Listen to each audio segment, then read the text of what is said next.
လွယ်ဖောက်ပြန်တတ်တဲ့တရားဆိုတဲ့အနေနဲ့သူကိုရှုအောင်အဲ့ဒီအချိန်မှာအနေဆာမဟုတ်သေးဘူး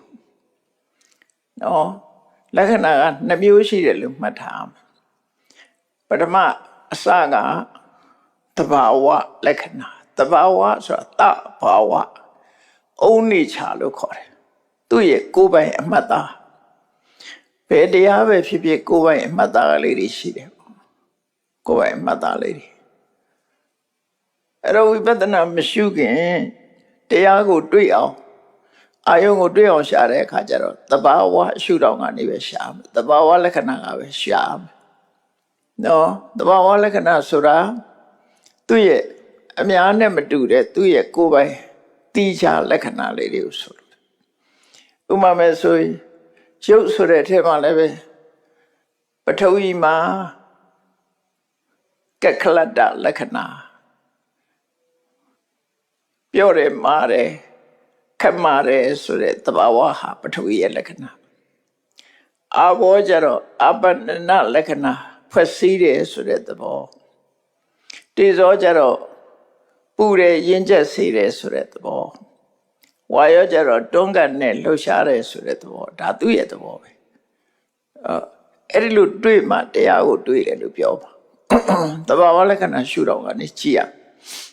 ဖတ်တာဆိုရင်စိတ်နဲ့အာယုံဆုံမိတဲ့သဘောလေးဝေဒနာဆိုရင်အာယုံရတာကိုခံစားတဲ့သဘောသိတဲ့သဘောတင်ညာဆိုရင်မှတ်တမ်းတင်တဲ့သဘောဒါသူကကိုယ်ပိုင်သဘာဝလေးတွေကိုပြောတာနော်ဝိပဿနာရှုရမယ်ဆိုရင်ပထမသဘာဝလက္ခဏာအစရတယ်အဲ့ဒါပဲအခမ်းမှရှုရတာတော့ဆိုညာတပရိညာလို့ခေါ်တယ်နာမရူပပရိစ္ဆေဒညာနဲ့ပစ္စယပရိက္ခညာအစဆိုလိုတာဝိပဿနာတရားအထုတ်ပြီဆိုရင်အဲ့ဒီအစရမယ်လို့ပြောနော်ဝိပဿနာအထုတ်ရင်အိစ္ဆဒုက္ခကမစရဘူးသဘာဝအိစ္ဆဒုက္ခစရင်ကြော်သွားပြီလေအောင်လို့တော့ဆိုရင်ပထဝီကိုတွေ့တယ်ဆိုတာအတုံးခဲသဘောကိုတွေ့မှပထဝီတွေ့တယ်လို့ခေါ်တာဖွဲ့စည်းတဲ့သဘောတွေ့မှအာဘောကိုတွေ့တယ်ခေါ်မယ်ပူရအေးတဲ့တွေ့မှရှင်းချက်စေတဲ့သဘောတွေ့မှတေဇောကိုတွေ့တယ်ခေါ်တယ်တွန်းကန်လှုပ်ရှားတဲ့သဘောကိုတွေ့မှဝါယောလို့ခေါ်တယ်ဒါသဘာဝတရားတွေရဲ့သူတို့ရဲ့ကိုယ်ပိုင်အမှတ်သားလေးတွေရှိတယ်ပေါ့အဲ့ဒီကိုယ်ပိုင်အမှတ်သားလေးတွေကဝိပဿနာစပြီဆိုရင်တရားကိုတွေ့ဖို့အတွက်သူတို့ကိုအရင်တွေ့အောင်သိရမယ်အဲ့ဒါပထဝီကိုတွေ့တယ်အာဘောကိုတွေ့တယ်တေဇောကိုတွေ့တယ်ဝါယောကိုတွေ့တယ်အလုံးကဒီတိုင်းပဲကိုယ်ပိုင်လက္ခဏာလေးတွေရှိကြတယ်အဲ့ဒီကနေပြီးတော့ဒီကိုယ်ပိုင်လက္ခဏာလေးတွေတွေ့တဲ့အသိဉာဏ်ကိုညာတပရိညာအခန်းလို့ခေါ်တယ်ဒီကိုယ်ပိုင်လက္ခဏာလေးတွေတွေ့တယ်ကိုယ်ပိုင်လက္ခဏာရှိတဲ့သဘာဝတရားရဲ့အကြောင်းလေးတွေတွေ့တယ်အဲ့ဒီထိအောင်ကသဘာဝလက္ခဏာလို့ခေါ်တယ်အဲ့တော့ဝိပဿနာတရားအထုတ်လာလို့ရှိရင်သဘာဝလက္ခဏာကိုအရင်တွေ့အောင်ရှာပြီးတော့မှအနိစ္စဒုက္ခအနတ္တဆိုတာတာမညလက္ခဏာလို့ခေါ်တယ်ဖုံးဆိုင်ပေါ့တာမညဆိုတာဖုံးဆိုင်လက္ခဏာအများနဲ့တူညီတဲ့လက္ခဏာဥပမာမဲ့ဆိုလို့ရှိရင်သဘောကိုပြောမယ်ဆိုရင်မြေကြီးကနေပေါက်ပြီးတော့အကိုင်းအခက်နဲ့အရွက်နဲ့ပွင့်နေကိုရေပေါ်ရာဖြင့်ခြုံငေါ်လို့ရှိရင်တူညီမှုကိုကြည့်ပြီးသစ်ပင်လို့ခေါ်လိုက်တာအဲ့ဒီသစ်ပင်ကမှတခါဒါကတရက်ပင်ဒါကသစ်ပိန်နဲ့ပင်ဒါအပပင်နဲ့ဆိုတိသဟာလေးတွေရှိတယ်လေတရေရွက်ရဲ့အနေထားပိန်ရဲ့ပိန်လက်ရွက်ရဲ့အနေထားရောင်ရွက်ရဲ့အနေထားမတူကြဘူးအဲ့ကိုယ်ပိုင်ပုံစံလေးတွေကကွာကြတယ်အဲ့တော့တစ်ပင်လို့ခေါ်တာအလုံးဆိုင်တဲ့အမည်လူလို့ခေါ်တာလည်းပဲအလုံးဆိုင်တဲ့အရာတစ်ခုပဲအဲ့ဒီမှာဖက်သူပဲဝါလို့ခေါ်တာကြတော့သူ့ရဲ့ကိုယ်ပိုင်လေးတွေပေါ့နော်အဲ့ဒါလိုပဲသဘာဝတရားတွေမှာသူတို့ရဲ့ကိုယ်ပိုင်အမှတ်သားလေးတွေရှိတယ်အဲ့ဒီကိုယ်ပိုင်အမှတ်သားလေးတွေနဲ့ရှုမှတ်ရမယ့်တရားကိုရှေးဥစွာသိအောင်လုပ်တယ်သိတယ် ထဝီတွေ့ပြီအာဘောတွေ့ပြီတေဇောတွေ့ပြီဝါယောတွေ့ပြီစိတ်ကိုတွေ့တယ်ဝေဒနာကိုတွေ့တယ်သင်ညာကိုတွေ့တယ်သင်္ခါရကိုတွေ့တယ်တွေ့ပြီးတဲ့အခါကျတော့မှဘာကြောင့်ဖြစ်တယ်ဆိုတာအကြောင်းကိုတွေ့တယ်အဲ့ဒီနောက်ရောက်ပြီဆိုတဲ့အခါကျတော့မှပထဝီပဲဖြစ်ဖြစ်အာဘောပဲဖြစ်ဖြစ်တေဇောပဲဖြစ်ဖြစ်ဝါယောပဲဖြစ်ဖြစ်နန္တရားတွေပဲဖြစ်ပြီးရင်ပျောက်ကွယ်သွားတဲ့သဘောကြောင့်အနိစ္စလို့ခေါ်တာအဲ့ဒါကြတော့အာလုံးနဲ့ဆိုင်တဲ့အမှတ်လက္ခဏာပဲအဲ့ဒါသမထနာညာအဆင့်ရောက်မှအဲ့ဒါကိုသိတာစတာအဲ့ဒီကစအောင်အဲ့ဒါကိုကြည့်ပြီးတော့လက္ခဏာရမဏိကဝိပဿနာလို့နေသဒုက္ခအနတ္တလို့လက္ခဏာအာရောပိတဝါလက္ခဏာဘောတင်ပြီးတော့ရှုတယ်ဆိုတာအမှန်ကတရားကိုကြည့်တယ်တရားကိုတွေးတာပဲတွေးတဲ့အခါမှာသူ့ရဲ့သဘာဝလက္ခဏာရှုတော့ကတွေးတာရှိတယ်တာမညာလက္ခဏာရှုတော့ကတွေးတာရှိတယ်ဝိပဿနာလုပ်ငန်းအစမှာသဘာဝလက္ခဏာရှုတော့ကနေတရားကိုတွေးတယ်နောက်ပြီးတဲ့အခါမှာအနိစ္စဒုက္ခအနတ္တဆိုတဲ့တာမညာအများပုံဆိုင်လက္ခဏာကနေစပြီးတော့ရှုရမယ်တာမညာလက္ခဏာပေါ်မှာတက်ပြီးတော့ဖြစ်သွားတယ်ပေါ့အဲ့တော့ဝိပဿနာရဲ့အလုပ်ကိုအနိစ္စဒုက္ခအနတ္တတော့မစနဲ့ပေါ့စရမှာအဲ့တော့တရားမတွေ့ပဲနဲ့အနိစ္စဆိုတာတော့တွေ့လို့မရဘူးလေအနိစ္စဆိုတာလည်းဒီတရားကိုပဲပြောတာပဲဒီတရားရဲ့သဘာဝလက္ခဏာကိုပဲပြောတယ်ဟိုတာမညာလက္ခဏာကိုပဲပြောတာဖြစ်တယ်အလုံးကိုခြုံငုံရှိတဲ့အခါမှာခန္ဓာ၅ပါးအလုံးရဲ့လက္ခဏာကအနိစ္စဒုက္ခအနတ္တရူပခန္ဓာရဲ့လက္ခဏာကဖောက်ပြန်ခြင်းဝေဒနာလက္ခဏာကခံစားခြင်းသင်္ညေခန္ဓာလက္ခဏာကမှတ်သားခြင်းသင်္ခါရခန္ဓာလက္ခဏာကစိတ်ဆောခြင်းဝိညာဉ်ခန္ဓာလက္ခဏာအာယုံကိုသိခြင်းဒါက individual ကိုယ်ပိုင်လက္ခဏာတွေလို့ခေါ်တာကိုယ်ပိုင်လက္ခဏာတွေ့မှယုတ်ဝေဒနာသင်ညာသင်္ခါရကိုတွေ့တယ်လို့ပြောတာပြီးပြီဆိုတဲ့အခါမှာအလုံးနဲ့ဆိုင်တာအိဋ္ဌဒုက္ခအနတ္တအဲ့ဘောတဆင့်တက်သွားတာအဲ့ဒီကျတော့ဝိပဿနာလမ်းကြောင်းဝင်သွားပြီလို့ဒါကြောင့်မို့မြတ်စွာဘုရားကမနေ့ကယဟန်တွေကိုမေးတယ်ရူပနိစ္စံဝါအနိစ္စံဝါရုပ်ဟာနိစ္စလားအနိစ္စလားဆိုတာတာမညာလက္ခဏာအနေနဲ့မေးတာဖြစ်တယ်ဟောမေးပြီးတဲ့အခါကျတော့မှမြတ်စွာဘုရားကယဟန်ဒီရဲ့အဖြေပေါ်မှာအနိစ္စဒုက္ခအနတ္တလို့ဖြေထားပြီးတဲ့အခါမှာအဲ့ဒါလို့မမြဲတဲ့တရားမမြဲမှုတွေကအမြဲတမ်းနောက်ဆက်နေတဲ့တရားအမြဲတမ်းတွေကအမြဲတမ်းနောက်ဆက်နေလို့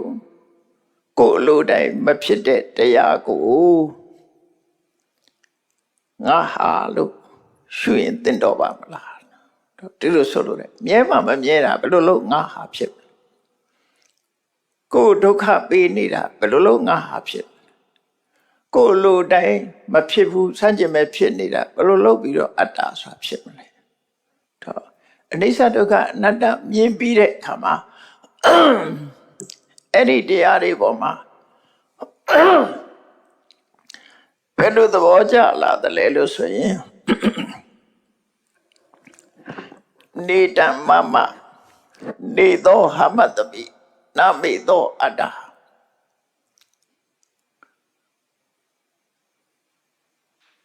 တဏှာရဲ့အမြင်နဲ့သူကမမြင်တော့ဘူးတဏှာရဲ့အမြင်ကငါဟာဆိုတာနဲ့မြင်လိုက်တာသိမ့်ပိုက်တယ်ပိုင်ဆိုင်မှုနဲ့ကြည့်တာတဏှာရဲ့အယူဆနောက်ရုပ်ဖြစ်တာကိုပဲငါဖြစ်တယ်လို့ယူဆတာကြတော့မာနရဲ့အမြင်ဖြစ်တယ်အဲ့ဒီရုပ်ကိုပဲငါလိုတိုင်းဖြစ်တယ်လို့အတ္တလို့မြင်တာကြတော့ဒိဋ္ဌိအဲ့သုံးခုကနော်ဣတံမမငါဟာလို့မြင်တာတဏှာရဲ့အမြင်ရုပ်ဖြစ်တာကိုငါဖြစ်တယ်လို့ထင်လို့ရှိရင်မာနရဲ့အမြင် ငါရဲ့အတ္တလို့မြင်လို့ရှိရင်ဒိဋ္ဌိရဲ့မြင်သို့မဟုတ်ငါလို့မြင်ရင်ဒိဋ္ဌိရဲ့မြင်အဲ့လိုဆိုလို့ရပေါ့ငါဆိုတာနဲ့အတ္တနဲ့တူတူပဲဗမာစကားနဲ့ပါဠိဒါမြတ်တာကွာပါဠိမှာလည်းမြတ်စွာဘုရားတခါတလေဟောတယ်အဟံမမအဟံဆိုတာငါမမဆိုတာငါယုတ်ဝေဒနာတင်ညာတွေကိုငါလို့ထင်တာကဒိဋ္ဌိ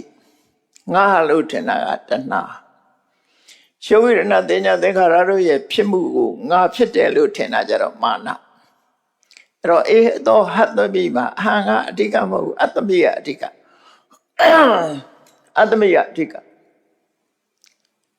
နော်မာနဆိုတာဖြစ်တယ်ဆိုတာဖြစ်တယ်လို့ဆိုတဲ့ဟာအရေးချင်းတစ်ခုပဲဖြစ်တယ်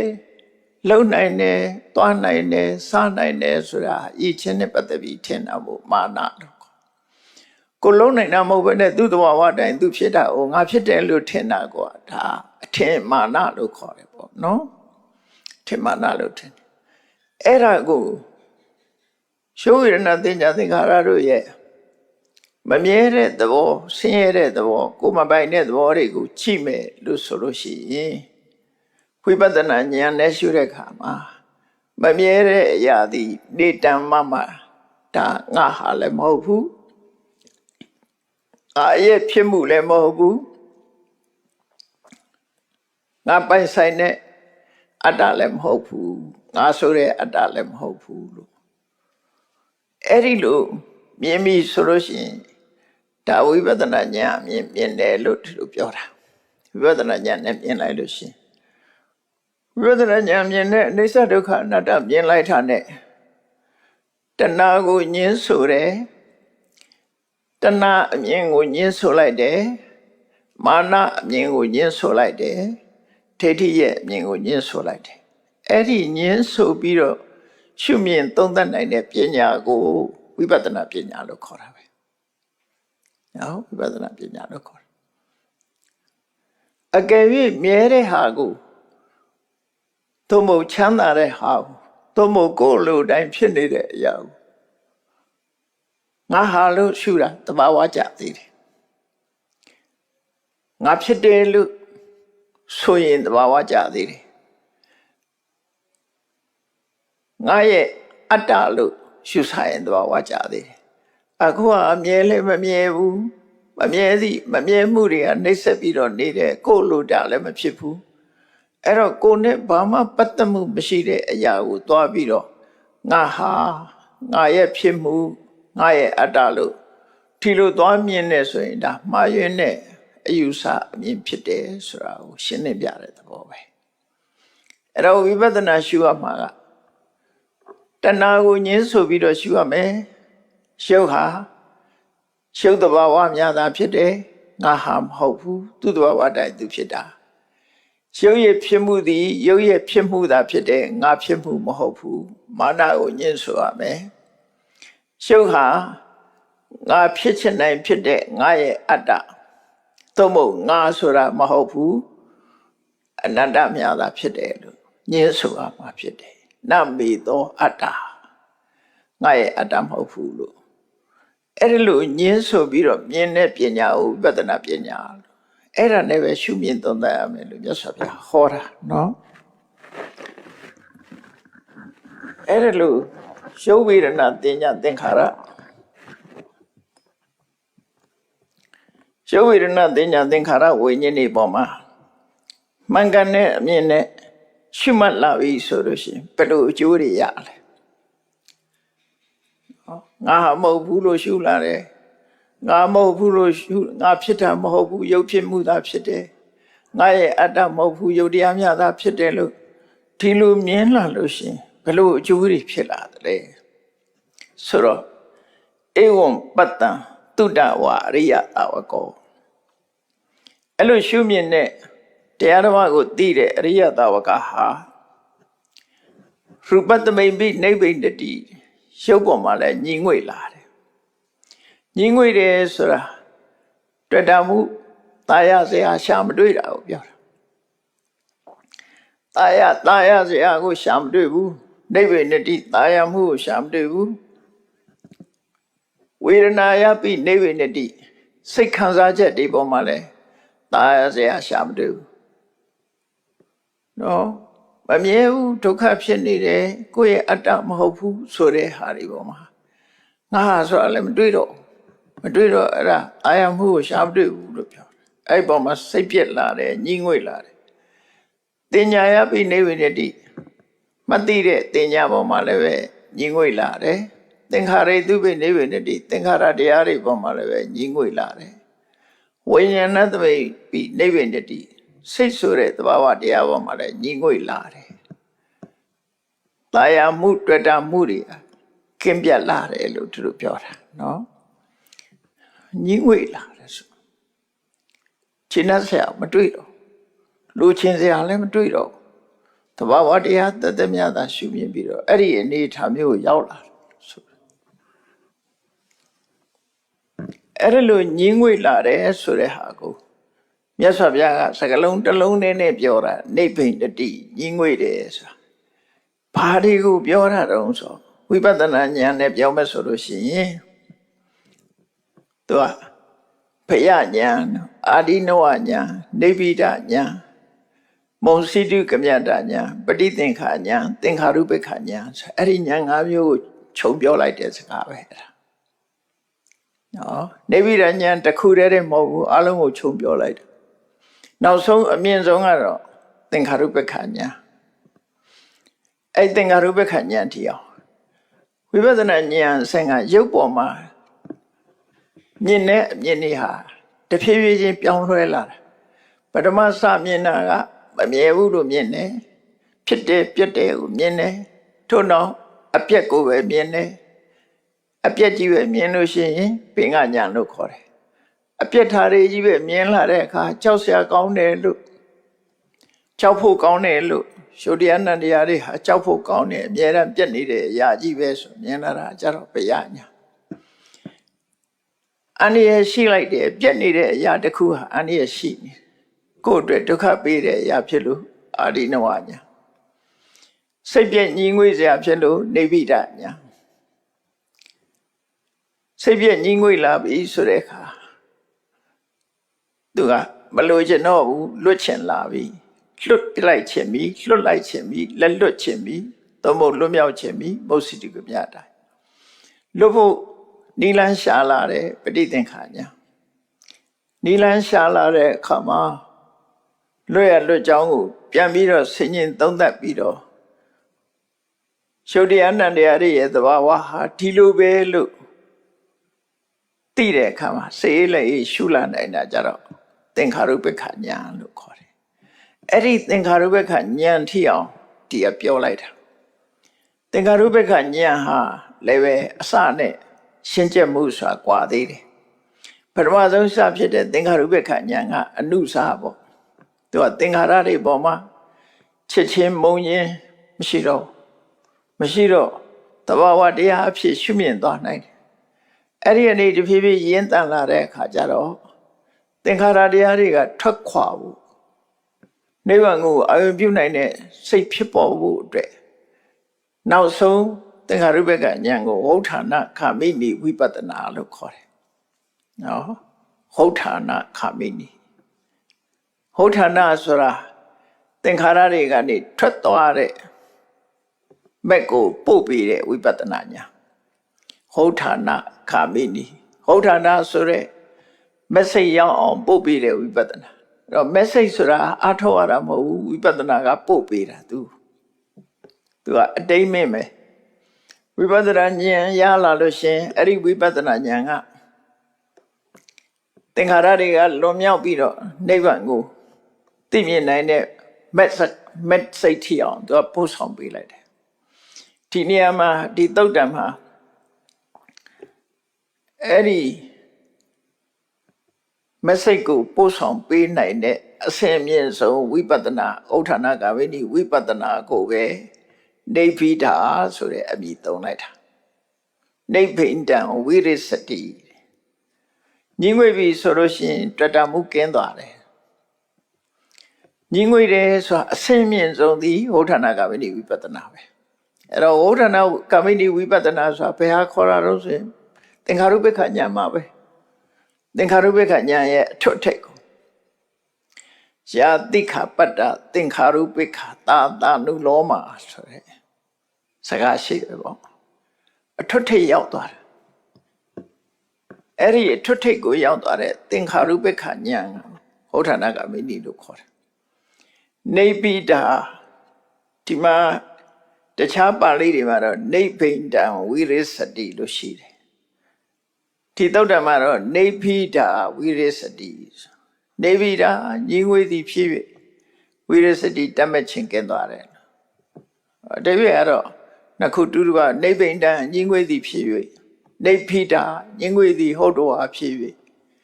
ဝိရိစတိတတ်မဲ့ခြင်းကင်းသွားတယ်အဲ့တော့ဆိုလိုတာဝဋ္ဌနာကာမိနိဝိပဿနာပြီးရင်ဝိရိစတိတွေ့တာမှုတွေကင်းပြတ်သွားတယ်ဆိုတော့ message ပေါ်တာကိုပြောတာအဲ့ဒီစခန်းလေးကိုပြောတာဝဋ္ဌနာကာမိနိဝိပဿနာရဲ့နောက်ဟာအဲ့တော့ဝဋ္ဌနာကာမိနိဝိပဿနာကိုဝိထိစဉ်နဲ့ပြောတဲ့အခါကျတော့ဘယ်လိုပြောတော့ဆိုနောက်ဆုံးဖြစ်တဲ့ဝဋ္ဌနာကာမိနိဝိပဿနာကပရိကံဥပ္ပစာအနုလုံဆိုပြီးတော့ဒီလိုလာတာသူကဒါလည်းအဲ့ဒီဝဋ္ဌနာကာမိနိဝိပဿနာပဲပရိကံဥပ္ပစာအနုလုံပရိကံဆိုတာကျွတ်တင်ပြည့်စင်မှုလေးဥပ္ပစာဆိုတာသူနဲ့ကပ်ပြီးတော့ဖြစ်တယ်အနုလုံဆိုတာရှင်းနောက်ဆန့်ကျင်မှုမရှိတဲ့စိတ်အနေထားအနုလုံပြီးတဲ့အခါမှာနိဗ္ဗာန်ကိုစတင်မြင်တဲ့ကုတ္တရပုဆိုတာဖြစ်တယ်အဲ့ဒီဇောတွေဖြစ်ပြီးကုတ္တရပုဖြစ်လိုက်တာနဲ့ကုတ္တရပုလည်းပြီးရောဝိရိစတိဆိုတဲ့message ဖြစ်တော့တာပဲကုတ္တရပုနောက်မှာ message ဖြစ်တယ်အဲ့ဒီအကူလေးကိုပြတာဒီမှာနိဗ္ဗိန္ဒံဝိရိစတိဆိုတာနော်ဝိပဿနာဉာဏ်ထွတ်တဲ့ရောက်သွားလို့ရှိရင်တွေ့တာမှုတွေကင်းပြတ်သွားတယ် message ပေါ်တယ်ဝိရာဂဝိမုစ္စတိဆိုရင်တွေ့တာမှုတွေကင်းပြတ်သွားတဲ့ message ပေါ်ပြီးရင်ဖို့စိတ်ပေါ်တယ်ဆိုပြတာအဲ့တော့နောက်ဆုံးစဉ်ဆိုရင်အရတ္တမနဲ့အရတ္တဖို့ပေါ့အရတ္တမစိတ်ဖြစ်ပြီးရင်အရတ္တဖို့စိတ်ဖြစ်တယ်ရှေ့ပိုင်းဆိုရင်သောတပတ္တိမဲ့ဖြစ်ပြီးသောတပတ္တိဖို့သဂရဂမိမဲ့ဖြစ်ပြီးသဂရဂမိဖို့အနာဂမိမဲ့ဖြစ်ပြီးရင်အနာဂမိဖို့ဒါလေးဒီထဲမှာအဆင့်မြင့်ဆုံးကိုပြောလိုက်တဲ့အခါကျတော့အရတ္တမဲ့အရတ္တဖို့တော့၄ဆင့်ရှိတာဒီပုံစံအတိုင်းပဲသွားတယ်ကိရိတာပယ်ရတာကွာခြားသွားတာပေါ့နော်မဲ့ရဲ့စွမ်းအားခြင်းမတူလို့အဲ့တော့ဒီမှာနေပိထာနေပိန္ဒံဝိရိစတိဝိရာဂဝိမုစ္စတိအရတ္တမရပြီးရတ္တပုဆိုင်သွားတယ်အဲ့ဒါယန္နာဖြစ်သွားတယ်ပေါ့ဖြစ်ပြီးတာနဲ့ဘာဖြစ်တော့ဆိုဝိမု ddha ပိတိညာဏဟောတိလွတ်သွားရင်လွတ်သွားတယ်ဆိုတာသူသိတယ်သိလိုက်တယ်ဆိုလိုတာကလူတယောက်ဟာအိယာကနိုးလိုက်တာနဲ့ဘာဖြစ်လဲအိရတယ်မှာအိနေတော့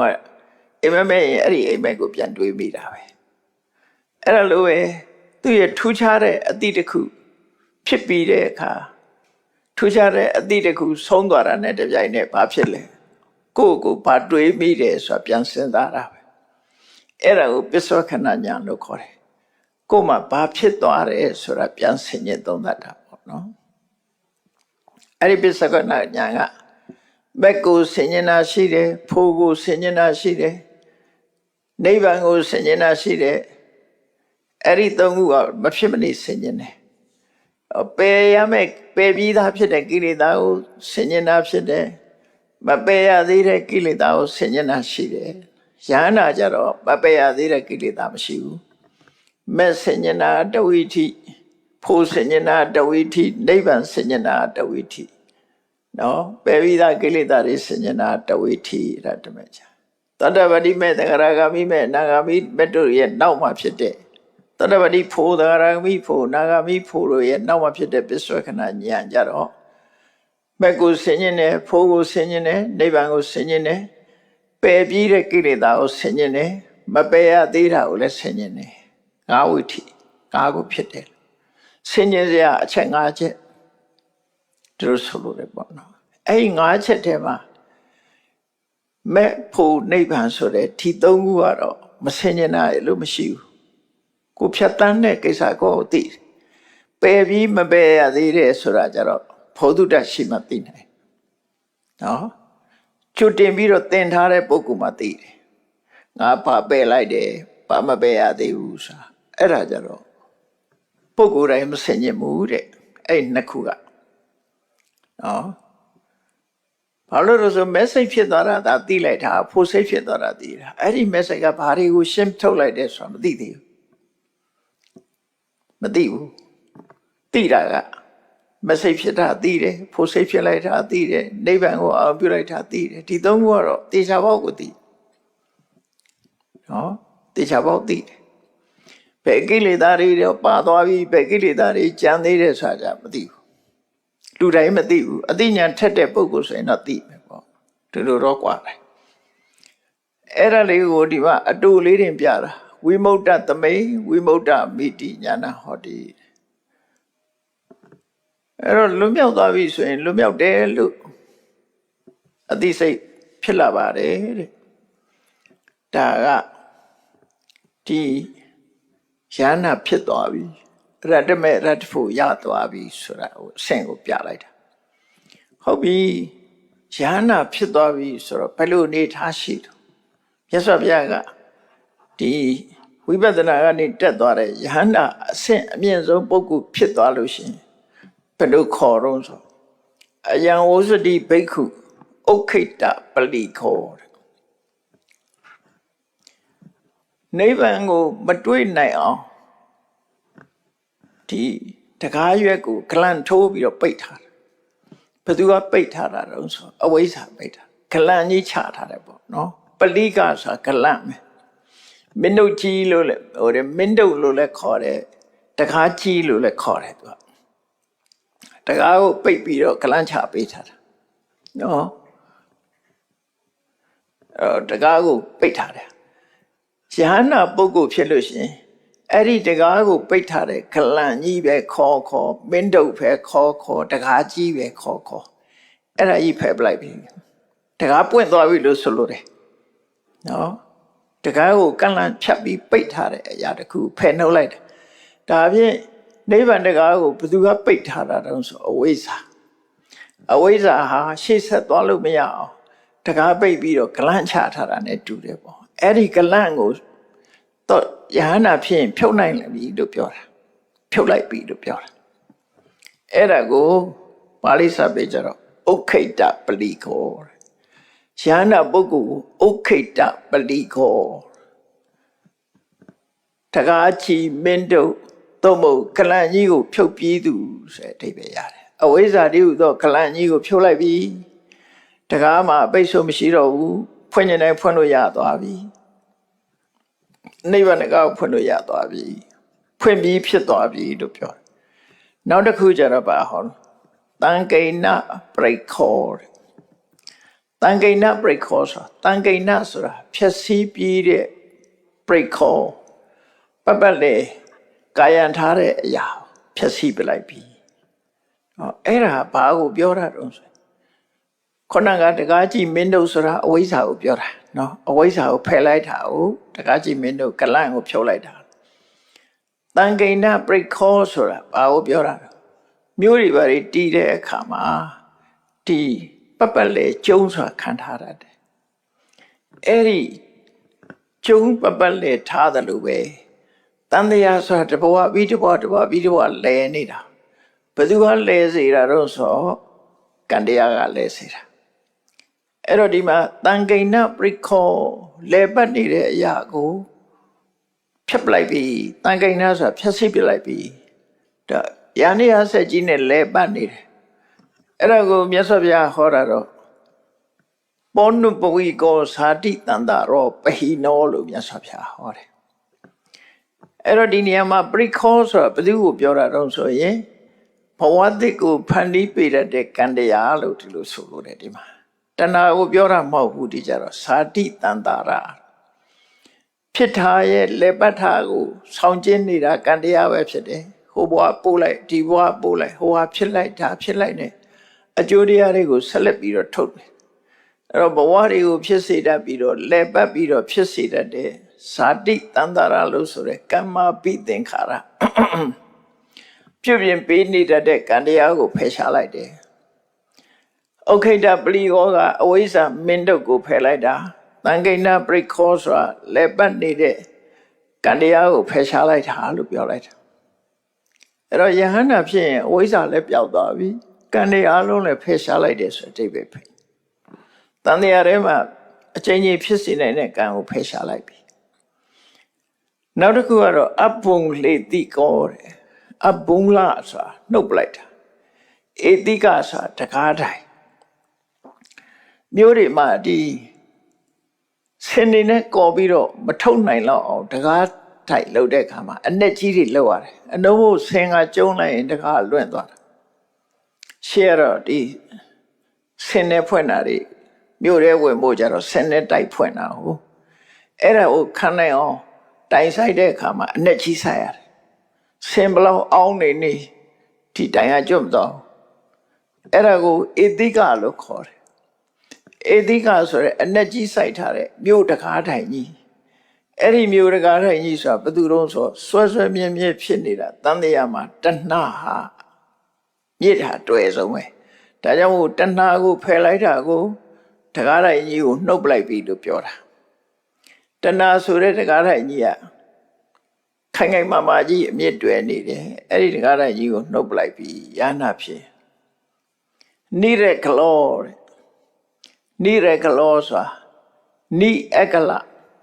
လဆိုတာတကားရွက်မရှိတော့ခုနတုန်းကတကားရွက်မှာဂလန့်တတ်ထားတာကိုဖြုတ်လိုက်တယ်တကားရွက်ပါခုကဖြုတ်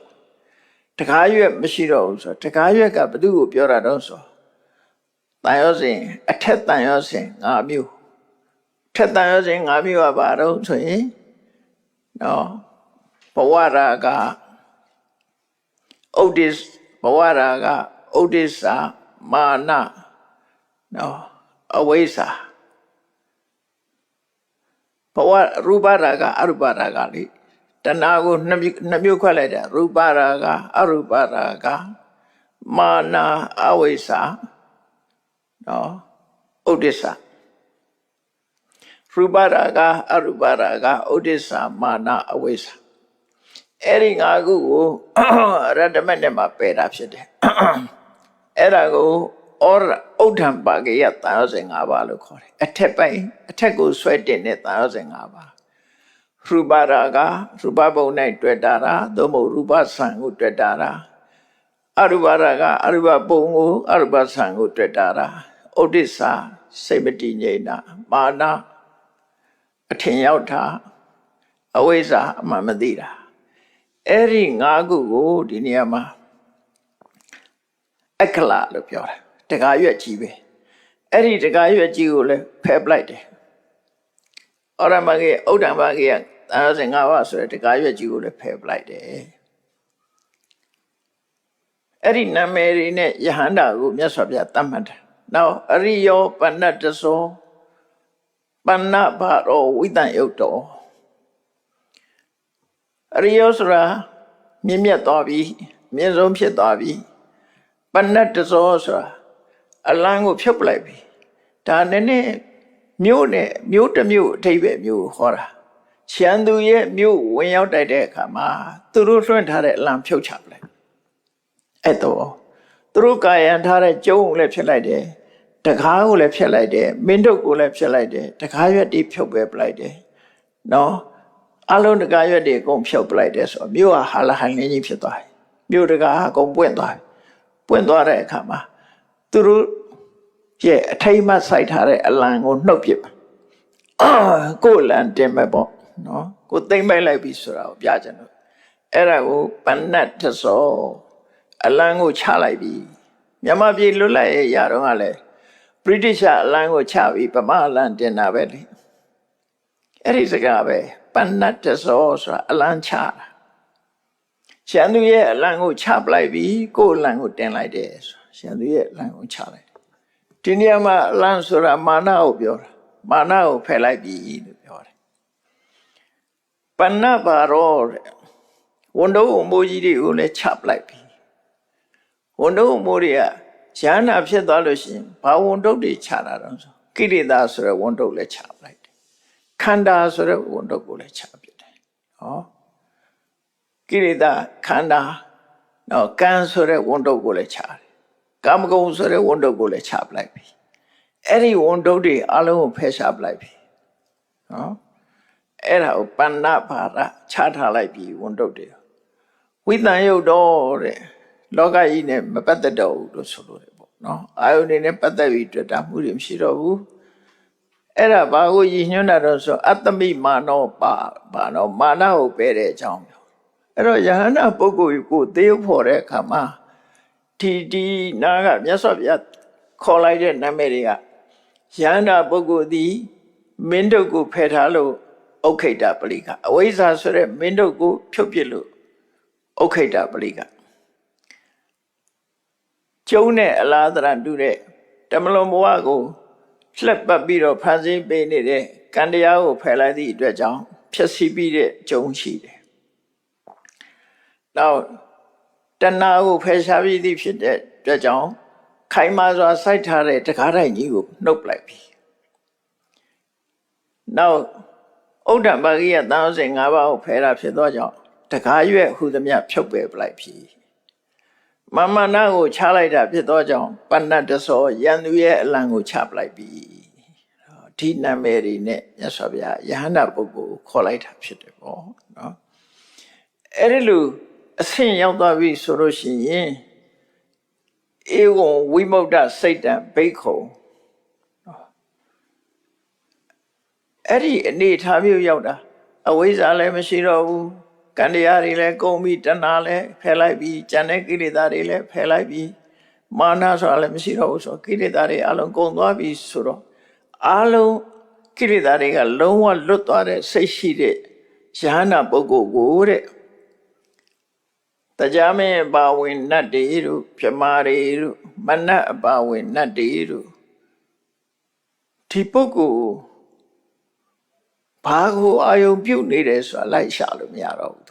ဒီပုဂ္ဂိုလ်ရဲ့စိတ်ဟာဘယ်ကိုရောက်နေတယ်ဆိုတာလိုက်ရှာလို့မတွေ့တော့နိဗ္ဗာန်ကိုအာယုံပြုတ်နေရင်သူတို့နိဗ္ဗာန်ကိုရှာလို့မှမတွေ့တာရှာမတွေ့တော့ဘယ်ကိုအာယုံပြုတ်နေတယ်ဆိုတာရှာလို့မတွေ့တော့ဘူးအဲ့ဒီပုဂ္ဂိုလ်ဟာပြိဋိဘံဆံသွားပြီဆိုလို့ရှိရင်လည်းဘယ်ကိုမှီပြုတ်ပြီးတော့သူ့ဝိညာဉ်ဟာရှိနေတယ်လေလိုက်ရှာတာမတွေ့တော့နော်ယဟန္တာပုဂ္ဂိုလ်လည်းမတွေ့တော့အဲ့ဒါဒီခောဓိကမထေရနဲ့ပတ်သက်ပြီးတော့မြတ်စွာဘုရားဟောထားလေးတစ်ခုရှိခောဓိကဆိုတဲ့မထေရကျမ်းမာရေးမကောင်းရှောင်တရားထုတ်တယ်စံနေပါတွေရတယ်ဒါပေမဲ့ယဟန္တာမဖြစ်သေးဘူးတမာရီစွမ်းအားတွေရဖို့ဒီတမာရီလုပ်ငန်းလေးလုပ်လိုက်တမပါလေးဝင်စားလိုက်ရှော့ကြလိုက်တမပါလေးဝင်စားလိုက်ရှော့ကြလိုက်ဖြစ်နေအဲ့တော့တခါတော့တမပါဝင်စားလို့ရသွားပြီဆိုရင်ရှော့မကြခင်သူ့ကိုယ်သူစူးစိုက်လုပ်လိုက်တယ်နော်စူးစိုက်လုပ်လိုက်တယ်ဒါယဟန္တာမဖြစ်သေးလို့စူးစိုက်လုပ်တာပုရုဇဉ်ပေါ့စူးစိုက်လုပ်တဲ့အခါကျတော့သူကဝိပဿနာတရားကလည်းရင့်ကျက်ပြီးသားဆိုတော့အဲ့ဒီမှာစူးစိုက်လှုပ်လိုက်တဲ့အချိန်လေးမှာကြောက်စိတ်ကလေးဝင်သွားတယ်။သိရမှာကိုစိုးရင်စိတ်ကလေးဝင်သွားတယ်။အဲ့ဒီအချိန်ကျမှသူကိုယ်သူသိပြီးတော့ဝိပဿနာတရားကိုဆက်ပြီးရှုလိုက်တာ။အသက်မထွက်ခင်လေးမှာယဟန္တာဖြစ်သွားတယ်။ယဟန္တာလည်းဖြစ်တယ်အသက်လည်းထွက်တယ်။အဲ့ဒီယဟန္တာမျိုးကိုဇီဝိတသမတိတိလို့ခေါ်တယ်။နော်။သေဆုံးခြင်းနဲ့ယဟန္တာဖြစ်ခြင်းနဲ့သေဆုံးခြင်းဟာပြိုင်သွားတယ်။မြင်းနှကောင်ဟာခေါင်းချင်းပြိုင်ပြီးတော့မြင်းပြိုင်ပွဲတွေမှာခေါင်းချင်းပြိုင်ပြီးတော့ဝိနာကိုတိတလို့ခေါ်တယ်နော်သမတိတဖြိုင်တုဝင်လာတယ်ပေါ့ဖြိုင်တုဝင်လာတကယ်ကတော့ယန္တာဖြစ်တာနည်းနည်းလေးရှိကြအောင်ပြီးတော့မှသိတယ်တော့တာမန်လူတွေကြတော့မသိနိုင်ဘူးဒီကွဲပြားခြားနာမှုနှစ်ခုစလုံးပြိုင်နေဖြစ်တယ်လို့ပဲထင်တယ်နော်ယန္တာလည်းဖြစ်သိလည်းသိဖြိုင်တုဖြစ်တယ်လို့ပဲထင်တယ်သို့တော့စက္ကန့်ပိုင်းကွာသွားတယ်စက္ကန့်လေးလောက်ကွာသွားတယ်အဲ့ဒီကွာတာကိုလူကမသိဘူးအဲ့ဒီဇီဝိတသမတိတိယဟန္တာဖြစ်သွားတဲ့အခါ မနက်ကြီးကဘယ်ရောက်သွားတယ်ဆိုလိုက်ရှာတာလုံးဝရှာမတွေ့အနံ့တိုက်ပြီးတော့ရှာတော့မြတ်စွာဘုရားအဲ့ဒီမှာလည်းပဲဒီလိုခေါ်တာဒီလိုဝိမု ക്ത စိတ်ဓာတ်လွတ်မြောက်သွားတဲ့စိတ်ရှိတဲ့ပုဂ္ဂိုလ်ဟာသူ့ရဲ့ဝိညာဉ်ဟာနော်အသိစိတ်ဟာဘယ်ရောက်နေတယ်ဆိုတာကိုရှာလို့မတွေ့နိုင်ဘူးတဲ့နိဗ္ဗာန်ကိုအာရုံပြုပြီးတော့ဖြစ်သွားတဲ့ပုဂ္ဂိုလ်ဟာဘယ်မှာရောက်တယ်ဆိုတာဘာဖြစ်လို့လဲဆိုတော့တရားဝါအနေနဲ့မြတ်စွာဘုရားကယဟန္တာကိုတရားဝါအနေနဲ့ဟောတာမဟုတ်တော့ဒီကိစ္စနဲ့ပတ်သက်ပြီးမြတ်စွာဘုရားရဲ့သာသနာတော်မှာယဟန္တာဖြစ်ပြီးတော့နောက်ဘဝမဖြစ်တော့ဘူးဆိုပုဂ္ဂိုလ်တွေဖြစ်တာပေါ့နော်နိဗ္ဗာန်ရောက်သွားပြီဆိုရင်နောက်ဘဝမဖြစ်တော့ဘူးအဲ့ဒါကိုကြည့်ပြီးတော့မြတ်စွာဘုရားကိုဆွဆွဲကြတယ်ဝိနည်းကောသမနောကောရမောတတ္တဝါတွေပျက်စီးဆုံးရှုံးမှုထာဝရပျက်စီးတဲ့လမ်းကိုဟောတယ်လို့မြတ်စွာဘုရားကအဲ့လိုဆွဆွဲတယ်နိဗ္ဗာန်ဟာဆိုတော့တန်တရားထဲမှာကြည့်မယ်ဆိုလို့ရှိရင်နိဗ္ဗာန်ကအပြည့်တတ်သွားတာလေအပြည့်တတ်သွားတော့တတ္တဝါတယောက်ယော့သွားတာပဲသူမဖြစ်တော့ဘူးဆိုရင်သူယော့သွားတာပဲလေအဲ့ဒါကိုကြည့်ပြီးတော့မြတ်စွာဘုရားတတ္တဝါတွေရဲ့ကုံဆုံးမှုပျက်စီးမှုကိုတီထွင်တဲ့ပုဂ္ဂိုလ်ဖြစ်ဝိုင်းပြီးတော့ရှုတ်ချကြတယ်ဝိနည်းကောသမနောကောရမောတတောတတ္တတဥစ္စေတံဝိနတံဝိဘဝပညာပေတိနိဗ္ဗာန်ရောက်သွားတယ်ဆိုတာမဖြစ်တော့ဘူးလို့ဆိုတဲ့အခါမှာတရားဝါတွေကိုပျက်စီးတဲ့လမ်းကိုပို့လိုက်တယ်ပေါ့နောက်ထပ်မှဘယ်တော့မှပြန်မလာတဲ့လမ်းကိုပို့လိုက်တယ်ပေါ့ဒါကြောင့်မို့တရားဝါတွေကိုဖျက်ဆီးသူဆိုပြီးတော့မြတ်စွာဘုရားကိုအဲ့လိုဆွဆွဲကြတယ်အဲ့တော့မြတ်စွာဘုရားကဘာနဲ့ပြန်ပြီးတော့တုံ့ပြန်တော့လို့ဆိုလို့ရှိရင်ငါကငကိုယ်တုံးကလေးကတရားဝါမရှိဘူးလို့ပြောထားတာတဲ့ရှုံးတဲ့နာမဲရှိတယ်လို့ပြောထားတာတဲ့နောက်တစ်ခုတုံ့ပြန်တာငါဟာနှစ်ခုပဲရှိတယ်လို့ပြောတာပါတော့ဒုက္ခနဲ့ဒုက္ခនិရောဓအဲ့မှာဘုရားတုံ့ပြန်မှာပုပ္ပိနော်ပုပ္ပိသဟံဣတရဟိသဒုက္ခံစေဝပညာပေမိဒုက္ခသစ္စာនិရောဓတရားဝါဆိုတာငါအစတည်းမပြောခဲ့ဘူးတဲ့မပြောခဲ့သည့်အတွက်ကြောင့်တရားဝါတွေပျက်စီးအောင်လုပ်တယ်ဆိုတာငါ့ကိုဆွဆွဲလို့မရဘူးပေါ့အစတည်းကတရားဝါဆိုတာမရှိဘူးယုံနာပဲရှိတယ်မြတ်စွာဘုရားသုံးတဲ့စကားလုံးဆိုရင်တကယ်ရှိတာဒုက္ခနဲ့ဒုက္ခនិရောဓနှစ်ခုပဲရှိတယ်ဒုက္ခအဆုံးသတ်သွားတာပဲဖြစ်တယ်တရားဝါသိတာမဟုတ်ဘူးအဲ့လိုတုံ့ပြန်တယ်မြတ်စွာဘုရားအဲ့လိုတုံ့ပြန်တော့ဒီယန္နာပုဂ္ဂိုလ်တစ်ပါးအနေနဲ့ပုဂ္ဂိုလ်ရှိတယ်လို့ယူဆတဲ့ပုဂ္ဂိုလ်အနေနဲ့ကတော့ဘယ်တော့မှပြန်မလာတဲ့မပြန်တဲ့လမ်းကိုပို့လိုက်ပြီလို့ပြောကြမှာပဲဒါထုံးစံပဲမပြန်တဲ့လမ်းပို့လိုက်ပြီဆိုတော့တရားဝါတွေနောက်ဆုံးမှအဆုံးသတ်သွားတဲ့ဘယ်တော့မှပြန်မလာရတဲ့လမ်းကိုယဟန်ကောဓမပို့လိုက်တာပဲတို့ဆွဆွဲမှာမြတ်စွာဘုရားမဟုတ်ဘူးငကိုယ်တည်းကတရားဝါမရှိဘူးငါပြောတာဒုက္ခပဲရှိတယ်လို့ပြောတာအဲ့ဒုက္ခအဆုံးသတ်အောင်လုပ်လိုက်တယ်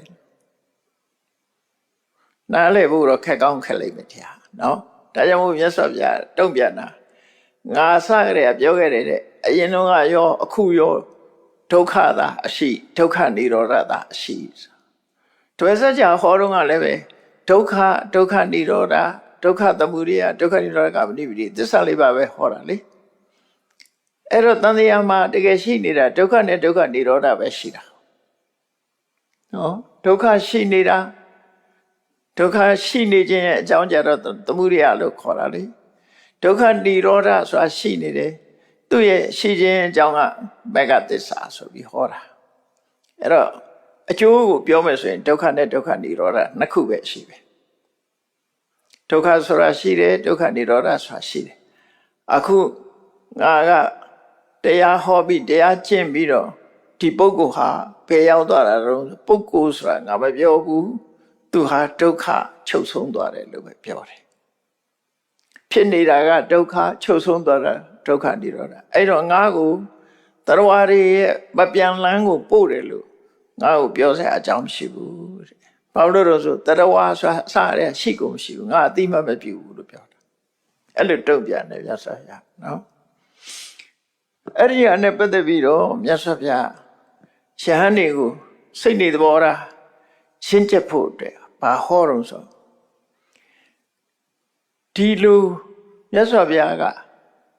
ဒုက္ခတွေဆုံးသတ်ဖို့ဟောတဲ့အခါမှာအမြင်မကြည်လင်တဲ့ပုဂ္ဂိုလ်တွေကဆဲကြတယ်ရှန်ကောရမဟာဒီလူမျိုးတုံအောင်လုပ်နေတာပဲတရားတွေတုံကုန်လုပ်တာပဲဆဲကြတယ်အဲ့ဒီလိုဆဲတဲ့အခါမှာတဲ့ငါသူတို့ပေါ်မှာဒေါသထွက်တာမရှိပါဘူးမရှိဘူးတဲ့တချို့ကလည်းသဘောကျပြီးတော့ငါ့ကိုကျင့်တတ်ပြီးတော့ပူဇော်ကြတယ်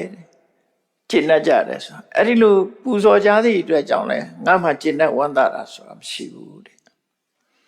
ဆဲတော့လဲစိတ်မဆိုးဘူးနော်ချီးမွမ်းရင်လဲဝမ်းမသာဘူးလို့ဆိုလို့စိတ်ဓာတ်တည်ငြိမ်မှုကိုပြောတာနော်လူတွေကြတော့ဆဲရင်တစ်မျိုးခံစားရတယ်ချီးမွမ်းလို့ရှိရင်စိတ်ကတစ်မျိုးခံစားအဲ့ဒါတုံ့လှုံမှုလို့ခေါ်တယ်မြတ်စွာဘုရားငါဆဲလဲပဲဒေါသမဖြစ်ဘူးတဲ့ငါကိုတယုတသိနဲ့ချီးမွမ်းရင်လည်းငါဝမ်းမသာဘူးတဲ့ဒါဖြင့်ဝမ်းမသာဘူးဆိုတော့ဘာဖြစ်လဲလို့ဆိုလို့ရှိရင်ငါအရင်တော့ကတည်းကသိပြီးသားတဲ့ဒီခန္ဓာ၅ပါးကိုငါဟာဒီအကြောင်းတွေကြောင့်ဖြစ်တာဆိုတာကိုခန္ဓာ၅ပါးကိုငါပိုင်းခြားသိပြီးသားပဲတဲ့ငကိုတော့ခန္ဓာခန္ဓာပဲလို့သူများတွေကငါ့ကိုပြီးတော့ပူဇော်ကြတဲ့အခါမှာအော်ငါသိထားတဲ့ခန္ဓာကိုပဲသူတို့ပူဇော်ကြတာလို့မြတ်စွာဘုရားအဲ့လိုငါခန္ဓာလို့မပြောတရားဓမ္မကိုပဲပူဇော်ကြတာလို့စိတ်ထဲမှာဒီလိုပဲသဘောထားတယ်တဲ့ငါအရင်တော့သိထားတဲ့အတိုင်းဆိုလိုတာကမြတ်စွာဘုရားကဒီလူတွေဟာငါ့ကိုပူဇော်ကြတယ်လို့ငါကလည်းသူတို့ပူဇော်တာတွေလက်ခံရတယ်လို့ဒီစိတ်ထဲမှာမရှိကိုမရှိငါဆိုတာတွေးကိုမတွေးတော့ခန္ဓာပဲရှိတယ်ခန္ဓာကပဲသုံးဆောင်တယ်ငါဆိုတာမရှိတော့ဖြုတ်လိုက်ပြီအဲ့ဒီလိုမြတ်စွာဘုရားရဲ့တုံ့ပြန်မှုဖော်ပြတယ်အဲ့ဒါပြီးတဲ့အခါကျတော့မြတ်စွာဘုရားဘာဆက်ဟောလို့ဆိုဒီပိုင်ဆိုင်မှုနဲ့ပတ်သက်ပြီးတော့မမြဲတဲ့သဘောကိုဆက်ပြီးတော့ဟောပြတယ်လောကလူတွေဟာကိုယ်ခန္ဓာကိုအပေါ်မှာတွေ့တာကြသလိုပိုင်ဆိုင်မှုနဲ့ပတ်သက်ပြီးတော့လည်းတွေ့တာကြတယ်အဲ့ဒါကိုမြတ်စွာဘုရား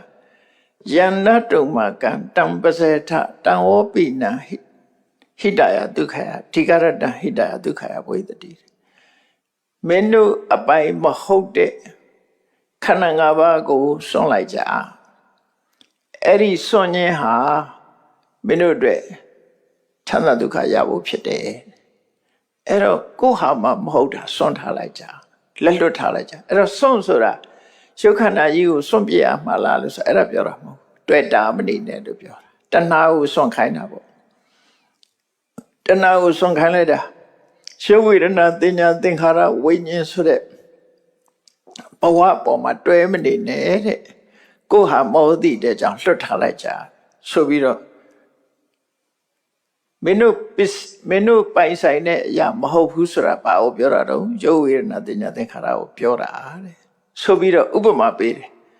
စေတဝန်ကျောင်းမှာရှိတဲ့စေတဝန်စေတမင်းသားရဲ့ဥယျာဉ်တော်ကြီးထဲမှာပေါက်နေတဲ့မြက်တွေသစ်ပင်တွေကိုဘယ်လိုသဘောထားလဲအဲ့ဒီမြက်တွေသစ်ပင်တွေကိုနှုတ်တယ်ခုတ်တယ်ဆိုလို့ရှိရင်ငါ့ကိုနှုတ်တယ်ငါ့ကိုခုတ်တယ်လို့မင်းတို့ခံစားရလားဆိုမခံစားရပါဘူးအဲ့တိုင်းပဲမှတ်ထားတဲ့ရုပ်တွေနာမ်တွေဝေဒနာတွေဆိုမင်းတို့နဲ့ဘာမှလည်းမဆိုင်ဘူးတဲ့သူ့သဘောဝတိုင်းသူဖြစ်နေတာအဲ့ဒီမင်းတို့တဏ္ဍမှာဖြစ်တဲ့ရုပ်ဝေဒနာသင်ညာသင်္ခါရဝိညာဉ်တွေဟာစေတဥယျာဉ်ကြီးထဲမှာပေါက်တဲ့မြက်တွေသစ်ပင်တွေနဲ့တူတူပဲလို့ဆိုပြီးတော့မြတ်စွာဘုရားဥပမာပေးတာအဲ့ဒီဟာလို့သဘောထားနိုင်ရမယ်လို့ဆိုလို့တယ်ပေါ့နော်အဲ့ဒါကိုဆက်ပြီးတော့မြတ်စွာဘုရားဟောလိုက်တယ်အဲ့ဒါလို့ဟောလိုက်တဲ့တရားဟာအပြည့်အစုံလုံးဝမရှိဘူးဒီတရားရဲ့ဂုဏ်ကြီးတွေကိုမြတ်စွာဘုရားပြောတဲ့အခါမှာဧဝံသွားခါတော့မယတမောတလုံးအစစ်မြင့်တဲ့တရားစစ်မှန်တဲ့တရားကိုတဲ့ပေါ်ပေါ်လွင်လွင်ထင်ရှားရှားဟောထားတာအဲ့ဒီတရားမှာတဲ့အပြည့်အစုံဆိုတာတခုမှမရှိဘူးစိဏပိလောတိကောဆိုတဲ့စကားလုံးလေးကိုသုံးတယ်စိဏပိလောတိကောအပြစ်ပြောစရာမှာတခုမှမရှိဘူးအမိုက်တရားတခုမှမပါဘူးအနှစ်တည်းကြီးပဲငါဟောတယ်လို့ဆိုလို့တယ်ပေါ့ အဲ့ဒီလိုတရားဓမ္မဟောလိုက်တဲ့အခါမှာဒီတရားကိုသိတဲ့ပုဂ္ဂိုလ်ဟာ6မျိုးပေါ်လာမယ်အဲ့6မျိုးကိုဆက်ဟောတယ်တရားကိုသိတဲ့ပုဂ္ဂိုလ်ဟာငါဟောထားတဲ့တရားအတိုင်းလိုက်နာကျင့်သုံးတဲ့ပုဂ္ဂိုလ်တွေဟာတဲ့နံပါတ်1အဆင့်မြင့်ဆုံးကဘာလို့ဆိုရင်ခိနသောအာသောကုန်ပြီးတဲ့ပုဂ္ဂိုလ်ဝုတိတဝန္တမြတ်သောကျင့်ကိုကျင့်သုံးပြီးတဲ့ပုဂ္ဂိုလ်ကတကရဏိယလှုပ်တဲ့လှုပ်တွေကိုလှုပ်ပြီးသားပုဂ္ဂိုလ်ဩဟိတပါရဝန်တို့မိုးတွေကိုခြားပြီးတဲ့ပုဂ္ဂိုလ်အနုပ္ပတ္တတတ္ထချစ်စဉ်တိုင်းကျင့်လာလို့နောက်ဆုံးအရဟတဖို့ဆိုတဲ့အကျိုးကိုရရှိသွားတဲ့ပုဂ္ဂိုလ်ပရိခိဏဘဝတန်ရောစနာဘဝတန်ရောစဉ်ကုန်ပြီးတဲ့ပုဂ္ဂိုလ်သမ္မာတညာဝိမု ക്ത ကောင်းစွာသိပြီးတော့ခိရိတာကနေစိတ်လွတ်မြောက်သွားတဲ့ပုဂ္ဂိုလ်ဒါယဟန္တာပုဂ္ဂိုလ်ကိုထပ်ပြီးတော့ဒီနည်းနဲ့တရုပ်ဖော်တာဗျာအဲ့တော့ဒီတရားကိုခုနကလိုဟောတဲ့ပြည့်စုံပြီးတော့အပြစ်ကင်းတဲ့တရားတိုင်လိုက်နာကျင့်သုံးတဲ့အခါမှာအဆင့်မြင့်ဆုံးပုဂ္ဂိုလ်သည်ယဟန္တာပုဂ္ဂိုလ်ဖြစ်တယ်အဲ့ဒီယဟန္တာပုဂ္ဂိုလ်အတွက်တော့တန်တရားဆိုတာမရှိတော့ဘူးလို့အပြည့်ညတ်တယ်သူ့မှာနောက်ထပ်တန်တရားဆိုတာမရှိဘူးယဟန္တာပုဂ္ဂိုလ်နောက်တစ်ခါအဲ့ဒီယဟန္တာပုဂ္ဂိုလ်လို့မဖြစ်ဘူးတချို့ပုဂ္ဂိုလ်တွေကြတော့ဩရမဂိယတန်ရောစဉ်၅ပါးလို့ခေါ်တဲ့ကာမရာဂတို့ကာမဂုဏ်နဲ့ပတ်သက်တဲ့တဏှာဖြာပါရဆိုတဲ့ဒေါသသီလဗဒပရမတ္တဆိုတဲ့အကျင့်နဲ့ပတ်သက်တဲ့အမှားယွင်းတဲ့အမြင်ဝိသိကိစ္စကာမရာဂဖြာပါရကာမရာဂဖြာပါရတက္ကာယဒိဋ္ဌိဝိသိကိစ္စသီလဗဒပရမတ္တအဲ့ဒီကိလေသာတွေကိုဖယ်ရှားပြီးတော့တဲ့ပုဂ္ဂိုလ်ကြတော့တဲ့ဩပပတ္တိကတည်သွားရင်ပြမဖြစ်မယ်ဖြစ်ပြီးရင်အဲ့ဒီဘုံကနောက်ပြန်မလာတဲ့ပုဂ္ဂိုလ်အနာဂတ်ဖြစ်မယ်လို့သူဟောတယ်အဲ့ဒီအဆင့်ကအနာဂတ်ဖြစ်တဲ့အဆင့်နောက်တစ်ခါအဲ့ဒီတဲ့တဆင့်နေသွားတဲ့ပုဂ္ဂိုလ်တွေကြတော့တန်ရောစဉ်၃ပါးကိုတန်ရောစဉ်၃ပါးဆိုတာတက္ကာယဒိဋ္ဌိဝိသိကိစ္စသီလဗဒပရမတ္တအဲ့ဒီတန်ရောစဉ်၃ပါးကိုပယ်ပြီးတော့ရာဂဒေါသမောဟလျှော့ပါအောင်ကျင့်တဲ့ပုဂ္ဂိုလ်ကြတော့တဂရကံဖြစ်မယ်လူပြည်ကိုတစ်ချိန်ပဲလာပြီးတော့ဘဝဆုံးသတ်မယ်နော်၃ဦးနောက်တစ်ခါ၄ဦးမြောက်ကြတော့တန်ရောစဉ်၃မျိုးကိုပယ်တယ်တက္ကာယဒိဋ္ဌိဝိသိကိစ္စသီလဝတ္တပရမတ္တဆိုတဲ့တန်ရောစဉ်၃မျိုးကိုပယ်တယ်အဲ့ဒီပုဂ္ဂိုလ်တွေကတော့သောတာပန်လို့ခေါ်တယ်ဘယ်တော့မှအပင်ငရဲကိုမကြတော့ဘူးမဖို့နိဗ္ဗာန်ရဖို့အတွက်သိကြသွားပြီအဲ့ဒီပုဂ္ဂိုလ်ကနံပါတ်4နံပါတ်5ကျတော့အဲ့ဒီသောတာပန်တဲ့ကပဲ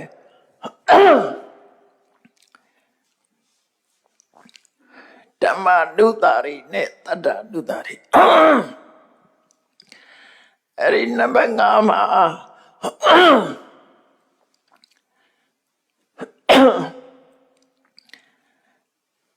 ဓမ္မနုတာရိပုဂ္ဂိုလ်နဲ့တတ္တနုတာရိပုဂ္ဂိုလ်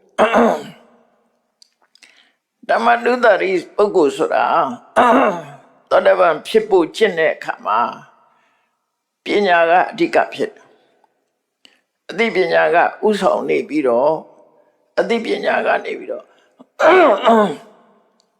အရိယမေကိုပို့ဆောင်သွားတယ်အဲ့ဒီပုဂ္ဂိုလ်ကို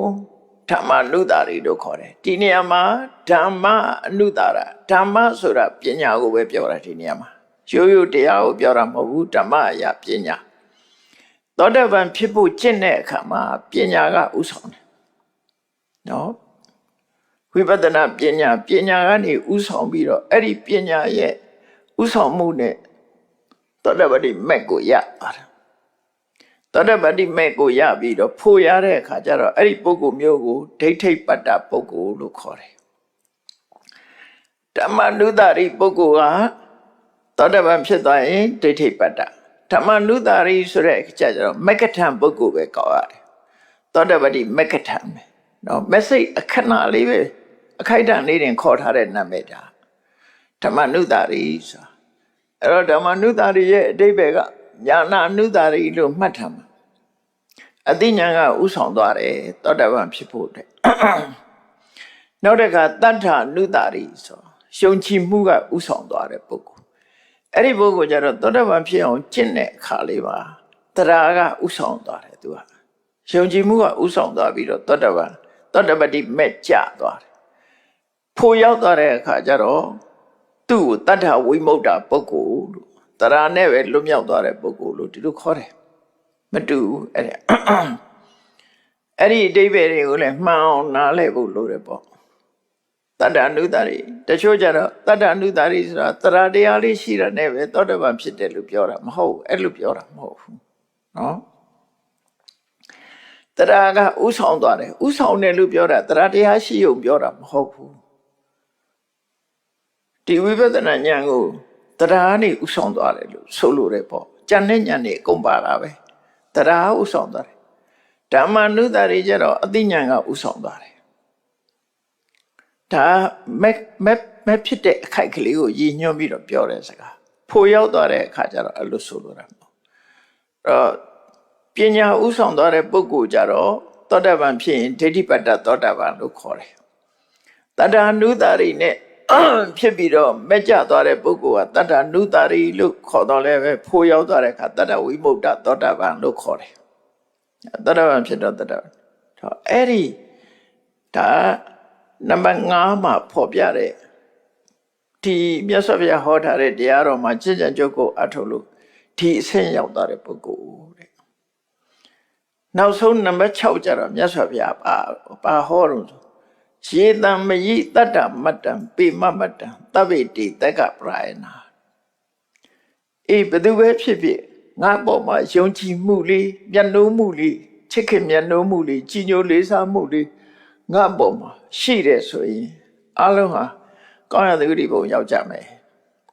ဒါလေးနဲ့ဆုံးသက်ထားတာနော်ငါပေါ်မှာယုံကြည်မှုတရားချစ်ခင်မျက်နှိုးမှုဆိုတာလေးရှိတာနဲ့ပဲအဲ့ဒီပုဂ္ဂိုလ်တွေဟာတက္ခပရာယနာနတ်ပြည်ရောက်နိုင်တယ်အဲ့ဒါကိုအထက်ကရာဆရာကတော့ဘာလို့ဆိုရင်အဲ့ဒီမြတ်စွာဘုရားပေါ်မှာတထာမတ္တယုံကြည်မှုတသက်ရှိတယ်ဆိုတာတဲ့တခြားပြောတာမဟုတ်ပါဘူးတဲ့ဝိပဿနာတရားအားထုတ်လာလို့တရားမြင်တဲ့အခါမှာဘုရားကိုပို့ကြည့်ညိုတယ်နော်တရားထုတ်တဲ့အခါတရားသိလာတဲ့အခါဘုရားကိုပို့ကြည့်ညိုတယ်အဲ့ဒီကြည်ညိုမှုကိုဆိုလိုတယ်လို့ဆိုသူကဝိပဿနာတရားအားထုတ်တဲ့ပုဂ္ဂိုလ်တတ္တမတ္တပေမမတ္တလို့ယူတယ်ဝိပဿနာအာမထုတ်တဲ့ပုဂ္ဂိုလ်မပါဘူးအဲ့ထဲမှာဒါမို့ဝိပဿနာအထုတ်တဲ့ပုဂ္ဂိုလ်တွေကမြတ်စွာဘုရားကိုယုံကြည်ကြတယ်ချစ်နှပ်ကြတယ်အဲ့ဒီပုဂ္ဂိုလ်မျိုးကိုရည်စူးတယ်တဲ့ရှေးဆရာတော်တွေကဒီမြတ်စွာဘုရားပေါ်မှာယုံကြည်မှုဆုံးဖြတ်မှုရှိတဲ့ဝိပဿနာတရားအထုတ်နေတဲ့ပုဂ္ဂိုလ်တွေကိုပဲသုလသောတာပန်လို့ခေါ်ပါတယ်ဒါဝိသုဒ္ဓိမကပြောတဲ့သုလသောတာပန်မဟုတ်ဘူးတရားနော်အခုပြောတဲ့ဝိပဿနာတရားအထုတ်နေဆိုတော့ပြောမယ်ဆိုရင်ဝိသုဒ္ဓိမကပြောတဲ့သုလသောတာပန်ကညာတပရိညာအယရှုံဏကိုသိတယ်ရှုံဏရဲ့အကြောင်းတရားကိုသိတယ်နာမရူပပရိစ္ဆေရညာနဲ့ပစ္စယပရိကညာဒီညာနှစ်ခုရလို့ရှင်သုလသောတာပန်လို့ပြောတယ်အဲ့ဒါနဲ့တော့မထူးခြားပါဘူးအဓိပ္ပာယ်ကြတော့နော်ဝိပဿနာတရားအထုတ်တဲ့ပုဂ္ဂိုလ်လို့သဘာဝတရားတွေကိုသိပြီးတော့မြတ်စွာဘုရားပေါ်မှာကြည်ညိုမှုတွေရှိတဲ့ပုဂ္ဂိုလ်လို့အဲ့ဒါနဲ့တထပ်သေးကြအောင်ရှေးဆရာတော်တွေကဒီပုဂ္ဂိုလ်လည်းပဲသုလသောတာပန်လို့ဒီလိုသတ်မှတ်တယ်တဲ့အဲ့တော့အလက္ခတုပမသုတ်တံကမြတ်စွာဘုရားကငါပေါ်မှာယုံကြည်မှုမျက်နှိုးမှုတသက်ရှိနေတဲ့ပုဂ္ဂိုလ်တွေမှန်သမျှနတ်ပြည်ကိုရောက်ကြမှာဖြစ်တယ်ဆိုတဲ့ဒီစကားနဲ့ပဲဒီသုတ်တံကိုဆုံးသတ်ထားတာဖြစ်ပါတယ်တရားချစ်ခင်သူတော်စင်ပြိဿပေါင်းတို့အလက္ခတုပမသုတ်တံမှာဟောကြားတဲ့အချက်လက်တွေအခြေခံတည်တာကတော့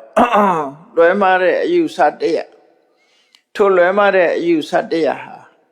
ဘယ်လိုနည်းနဲ့ဖြောင်းမှန်အောင်လုပ်ရမယ်ဆိုတာတွေကိုပြည့်ပြည့်စုံစုံမြတ်စွာဘုရားဟောပြီးနောက်ဆုံးမှာဒီဝိပဿနာဉာဏ်ကျင့်စဉ်နဲ့ကျင့်ပြီးတော့ဘက်ဖို့နိဗ္ဗာန်ရသွားလို့ရှိရင်ဒါလွဲမှားမှုတွေအကုန်လုံးချုပ်ငြိမ်းသွားတယ်ဆိုတဲ့အတိတ်ပဲနဲ့ဒ ထိတုတ်တန်ကိုရှင်အရိဋ္ဌရဲ့အယူလွဲမှားမှုကိုအကြောင်းပြုပြီးတော့ဟောကြားဆုံးမကြတာဖြစ်ပါတယ်ဟောကြားဆုံးမတဲ့တုတ်တန်လာတဲ့အတိုင်းပဲမြတ်စွာဘုရားရဲ့ဆုံးမတရားတော်ကိုလိုက်နာကျင့်သုံးမှုတစ်ဖြောင်းဒီသောလမ်းဟာတိလန်းကြောင်းပဲဖြစ်တယ်ဆိုတာ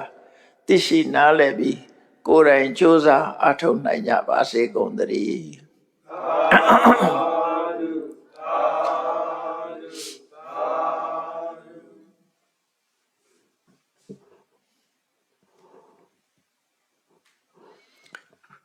ရှိစေချာမရှင်ဖေယဖေယရူတော်တို့သည်ဓမ္မအတိညာရရှိမှသာလျှင်နိဗ္ဗာန်ချမ်းသာကိုမျက်မှောက်ပြုနိုင်ပါသောကြောင့်ဓမ္မအတိညာရရှိစေရန်ရှိသဉ္ဇလျက်ဓမ္မသဘင်ဆင်ကျင့်ပါပြုလုပ်ကြ၍အဝတ္တဒါနာဓမ္မဒါနာတရားလူတော်ကိုပေးလူကြပါကုန်၏တရားတော်မြတ်ကိုယုတိလေးမြတ်စွာမမတ်သားသာအာယုထားလျက်နာကြားကြပါကုန်၏တရားတော်မြတ်ကိုတတ္တဗဝတ္ထုအစွတ်စွတ်တို့ဖြင့်ပူဇော်ကြပါကုန်၏ယနေ့ယခုအာထုပ်ပြုလုပ်ကြရသောဤကောင်းမှုဤကုသိုလ်စွတ်စွတ်သည်နိဗ္ဗာန်ချမ်းသာ၏အကြောင်းထောက်ပံ့ဖြစ်ပါစေတည်းဤကောင်းမှုဤဖို့ဘာကကိုမိအဖာအဖို့အဖွာဆရာသမားမဆာ၍ကဘာ